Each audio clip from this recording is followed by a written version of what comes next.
Feeling okay?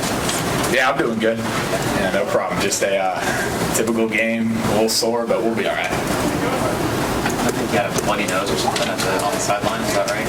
Yeah, on one of those plays, ended up, I think the chin strap came up, and she wouldn't stop bleeding there for a little bit. But hey, we got to contain, put a few paper towels in there, and just went back out there.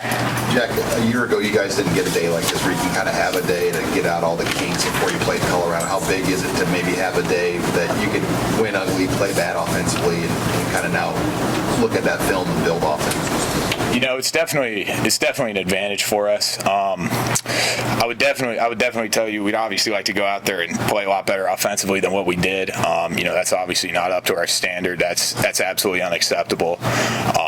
I'm just happy that we can afford to do something like that and still win the game. I think it's pretty obvious the defense went out there and won the game for us this week. So I'm just going to sit here. I'm going to challenge us offensively to do a hell of a lot better than what we did, because that was just absolutely unacceptable what we did offensively. And we're going to make sure something like that never happens again. Jack, what about that opening drive, 81 yards, and you came up with the longest play of the day for the offense? Can you describe that? The coaches just drew up a scheme. We were just executing, and that's just what ended up happening. So it's obviously a good feeling going down there and just scoring on the first drive. Jack, you guys were clicking on that first drive. How did that not carry over as well as you guys maybe thought it would, especially coming out the way you guys did? I couldn't tell you. Coming off that first drive, I thought we were definitely going to go out there and put up a lot more points than what we did. We're obviously going to have to go watch a little bit of film, see what we did wrong, and it's going to end up being just a great learning experience. We can't look at it as a major downside. It happened. We came out with a win, so at the end of the day, we're happy. We're 1-0, but we're just going to go to the film and learn from it, really. Leaving, you feel like a little bit empty. You still won the game, but yet you got it. This kind of different from last year. You would have paid money to have a win in a day like today. Absolutely. I'll tell you, offensively, I know we're not feeling too good. It's one of those deals where, like I said, just absolutely unacceptable what we did out there today, and we're going to clean up everything we can. And it all starts with practice. We got to be a lot better. Monday, Tuesday, Wednesday, going out there and giving it everything we got. This week's practice was a little bit sloppy offensively, and that's on us leaders to kind of go out there and make sure everyone's on top of their game. And I think after a game like this, we're going to make sure that that's exactly what happens. And looking ahead, that's what it's going to be every single week, is making sure those are the best practices we've ever had. Yeah, you're unsatisfied offensively. How much fun was it to get out on the field and in front of the crowd after 30 long days at camp and preseason? Absolutely. It's always unbelievable to go out there, have 90,000 of the best fans in the country, screaming for you. No matter what it is, it's always a privilege to be out there and, just play in front of that many people, in front of such great fans. And, we're just grateful again. We could give them a win. These great fans of the state deserve a win. And, hopefully we're going to go out there and, continue to just keep rolling and keep winning. How excited are you for Colorado?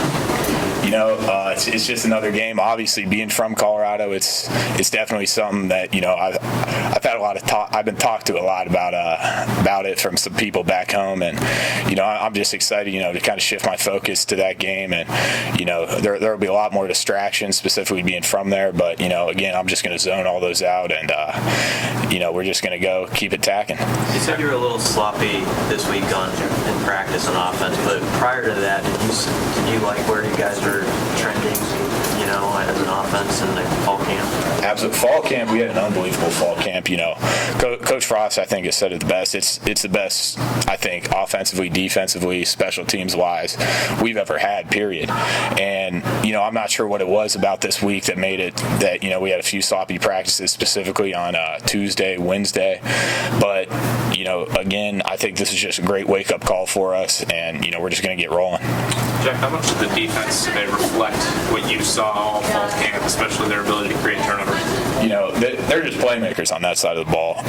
We knew every single day we stepped out there in fall camp that we were going up against one of the best defenses in the Big Ten and even in the nation. And, we have a lot of playmakers out there, and I think today really reflected that. I don't know how many interceptions, 3 or 4 we had. We had a forced fumble. We had a ton of sacks, and, they just stepped up to the plate. And like I said, I believe that they won us that game, that and special teams. And, that's just something, offensively, we're going to make sure that never happens again. It should be offensively and defensively having us win the game. And, again, it's unacceptable. I think the defense scored 14 points, and so did the offense. So, our job is to score points, and their job is to get stops. So, we're going to go out there and definitely put up a lot more points than what we did today. Jack, how much of your offense, because of the tempo, is about rhythm?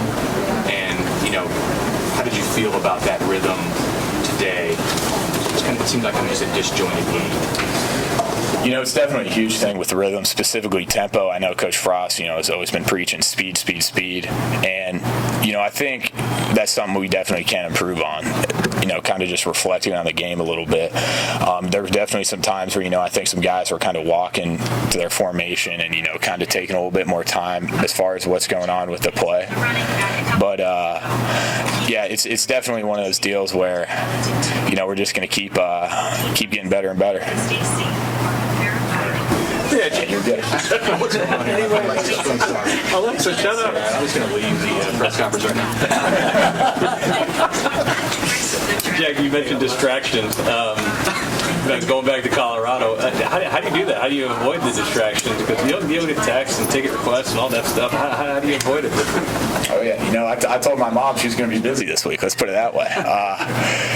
It's just one of those deals where, I'll just kind of ignore it, focus a lot more, as far as cleaning things up offensively and, studying the tape and specifically what Colorado's doing. So it's really just shifting a lot more focus into stuff like that as opposed to, kind of getting into all the hype and all that. How much are you looking forward to that game on the It'll be a good game, no doubt. Specifically, like I said, having known a lot of people that are currently up there, and for us, it's just another game we got to end up winning. So, I'm just looking forward to going back to my home state and grabbing a win there. Have you been to games at Fulton? A lot of them?